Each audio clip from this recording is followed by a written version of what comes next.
Oke, halo, selamat malam Moons. Kembali lagi bersama kami, Moon Killers. Moon Killers adalah suatu channel yang menganalisa suatu pergerakan dari komoditi cryptocurrency, entah itu big cap, mid caps, or low caps. Oke, sekarang kita akan menganalisa kemungkinan pergerakan dari Alice USDT. Dia akan menuju kemana dan area-area pentingnya di si Alice USDT itu ada di mana. Oke, ini saya sudah buat beberapa. Jadi sekarang itu Alice itu sedang tertahan di area VVG di Juli ini yang baru disentuh selama 1 kali dan 2 kali ini. Lalu kita mencari terlebih dahulu demand-demand pentingnya akan ada di mana nih. Oke, yang pertama ini sudah tersentuh di area VVG ini dan sudah kita bisa dapat bilang ini telah filled. And then kemungkinan bila ini masih di seller masih kuat, kemungkinannya akan menuju kembali kemana? Oke, akan menuju ke demand yang ada di area $4 ini sampai $4,78. Dan misalnya apabila dia bisa sellers masih kuat untuk membuat pressures, yang terakhir adalah di previous low nya si Januari, di 23 Januari ini. Nah, itu adalah area-area demand pentingnya si Alice USDT. Dan misalnya kalian itu tertarik untuk investasi ke Alice USDT ini, diperhatikan aja 3 area penting ini. Dan kemungkinan ke fresh demand itu lumayan kecil ya, dan juga dibantu oleh si fundamentalnya. Kalau gak salah itu dia sedang ada maintenance di gamenya gitu. Dan untuk supply pentingnya itu ada di area sini. Yang pertama $15 8 sampai $18 dan resistance yang pentingnya ada di area 10 sampai $10,40. Dan bila kita lihat kita zoom out nih si Alice ini, dia itu selalu ada di zona rectangle-nya ini gitu. Yang pertama setelah dia listing dia membuat high yang sangat tinggi ya. Dan badinya ada di area sini, kita tarik di sini. Retail terkena stop hunt, and then retracement move, lalu expansion move, dan retail terkena stop hunt kembali di previous high di November ini, lalu rug. Nah, supply pentingnya sebenarnya ada di area ini untuk daily ya, di 15 sampai $17. Nah, misalkan dia bisa untuk di kemudian hari atau beberapa tahun kemudian dia bisa untuk menembus rectangle ini kemungkinan nanti sama seperti Shiba USDT. Dia itu sudah lama terkonsolidasi di area rectangle seperti ini, dan sekalinya dia bisa untuk breakout dari rectangle, dia rally sangat kencang gitu. Nah, itu yang bisa kita dapatkan di daily. Intinya di daily ini yang perlu kita perhatikan itu untuk mid term ke long termnya, demand yang pentingnya ada di yang area sekarang 5,52 ini. Lalu area mitigasi yang belum tersentuh dari Juli ini di 4 sampai 4,81, dan yang terakhir adalah max pain-nya di previous low Januari. Oke, kalau misalnya kita bedah ke 4 hour, apabila kita cari kembali, nah dia itu terkonsolidasi di area sini, di area $10 sampai $5. Setelah market struktur break, dia bisa rebound di area VVG, and then expansion, retrace kembali karena dia menyentuh area ini.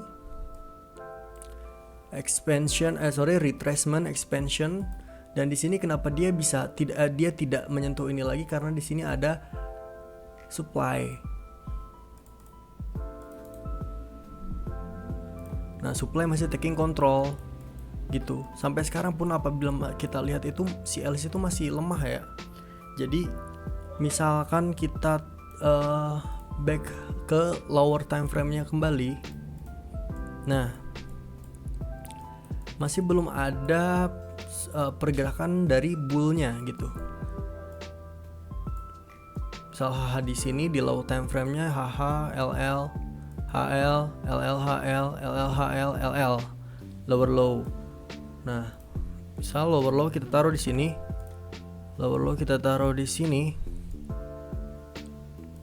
dan dia kita tandakan di sini sebagai market structure break.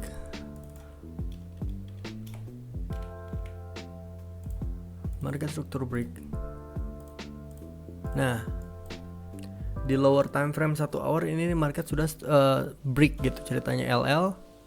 Lalu ini masih bisa kita katakan sebagai HL. Di sini LH. Di sini LH.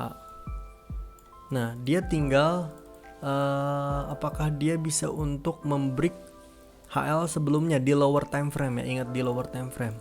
Entah dia mungkin kalau misalkan kita pakai Fibonacci retracement dari sini ke sini, kita nyalakan 0,6, 0,7.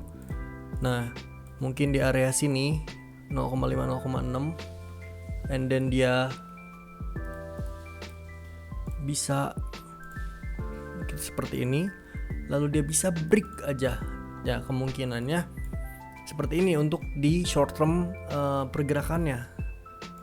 Short term pergerakannya mungkin seperti ini apabila LH-nya itu masih respect gitu. Setidaknya jangan sampai LH sebelumnya itu di break. Oke, ditambah ada suatu VVG di area sini. VVG area sini yang belum di fill sama dia. Nah, itu adalah kemungkinan movementnya apabila dia masih respect terhadap LH-nya sebelumnya begitu untuk lower time frame-nya. Oke, kembali lagi ke daily.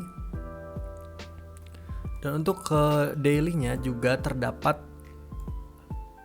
hal yang menarik nih. Nah, bila kita tarik dari low 25 Januari ini, RSI ini menunjukkan adanya bull divergence. And then bila kita tarik lagi arrow di sini ke sini, nah menandakan ya adanya bull div karena harganya Ellis ini dia turun, namun RSI osilator RSI ini dia naik. Apabila work, dia akan membantu lower time frame-nya. Dengan dia bisa untuk change of karakter di area sini. Dan dia respect gitu terhadap lower high-nya di sini.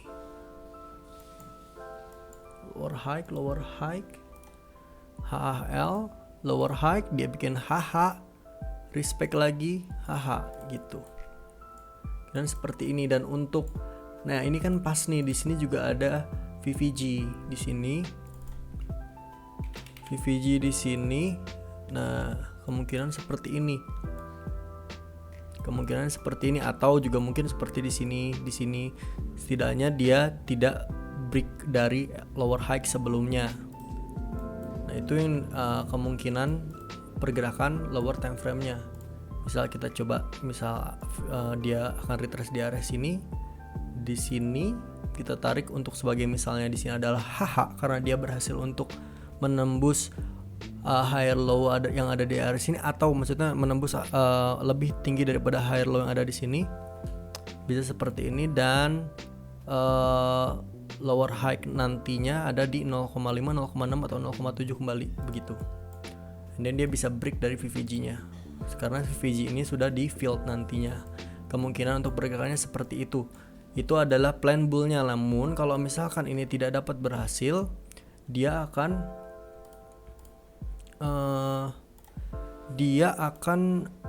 gagal membuat suatu lower high lalu kembali lagi untuk ke area bawah. Dan ini kita bisa tandakan sebagai OB origin.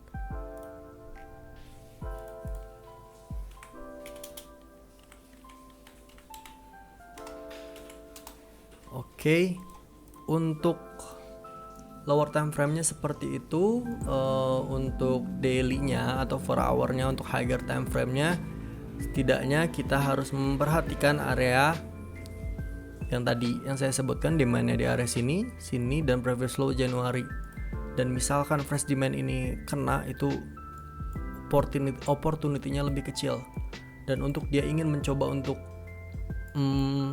rally ke all time high, setidaknya kita harus belajar di cryptocurrency ini bahwasanya kita tidak perlu tamak, karena misalnya kita udah dapat harga bawah pun sampai ke $10 aja atau ke $11 itu udah 100% gitu untuk Alice ya. Oke, enough. Terima kasih Moons.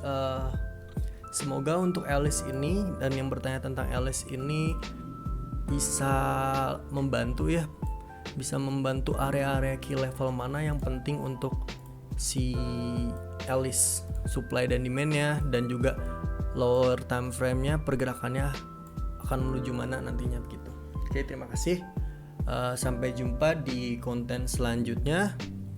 Konten selanjutnya akan menjelaskan tentang USDT dominance dan suatu pergerakan mengenai Bitcoin dominance juga. Oke, terima kasih Moons. Sampai jumpa di video berikutnya.